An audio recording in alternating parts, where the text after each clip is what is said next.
ચોમાસાની શરૂઆત થઈ ગઈ છે તો આજે આપણે બનાવીશું પાલકના ભજીયા। તો એ માટે આપણે લઈશું ઝીણો સમારેલો પાલક, આદુ લસણની પેસ્ટ, ઝીણા સમારેલા મરચાં, ચણાનો લોટ, ધાણા જીરું, અજમો અને મીઠું। હવે આપણે ભજીયાનો લોટ બાંધીને તૈયાર કરી લઈશું। તો સૌપ્રથમ આપણે લઈશું ઝીણો સમારેલો પાલક,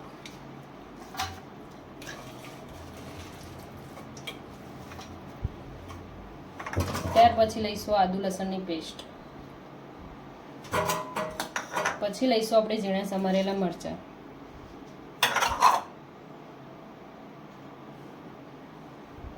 હવે નાખીશું ધાણા જીરું,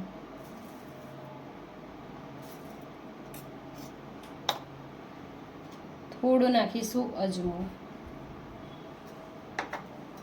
અજમાને આપણે આ રીતે મસળીને નાખવાનો।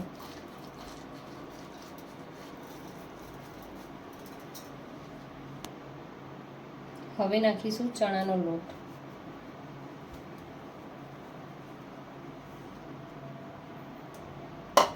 અને સ્વાદ અનુસાર મીઠું।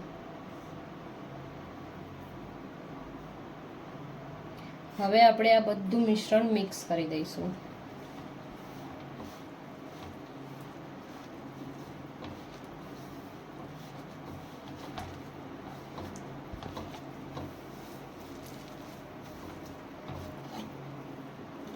જરૂર પડે એ રીતે થોડું પાણી લઈશું આપણે।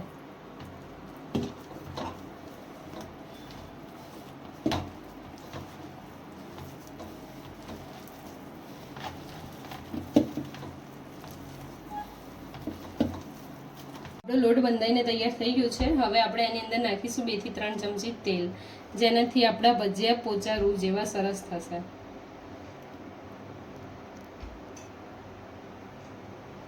ને તેલ નાખ્યા પછી આપણે એને બરાબર મિક્સ કરી દઈશું।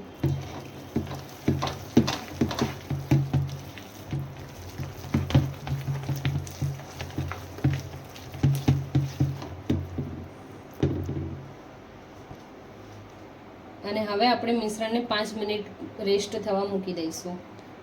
હવે આપણે ભજીયા તળવા માટે એક કઢાઈની અંદર આપણે તેલ ગરમ કરવા મૂકી દઈશું। આપણું તેલ ગરમ થઈ ગયું છે તો હવે આપણે ભજીયા તળી લઈશું।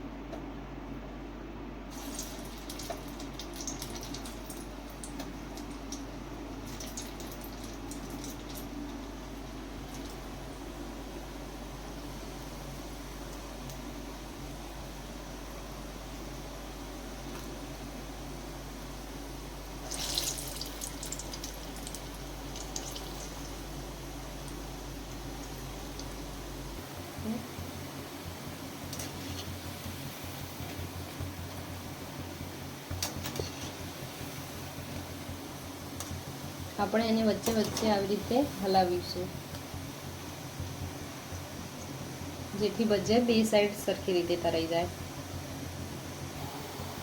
આપણા ભજીયા તૈયાર થઈ ગયા છે તો હવે આપણે એને ડીશમાં કાઢી લઈશું।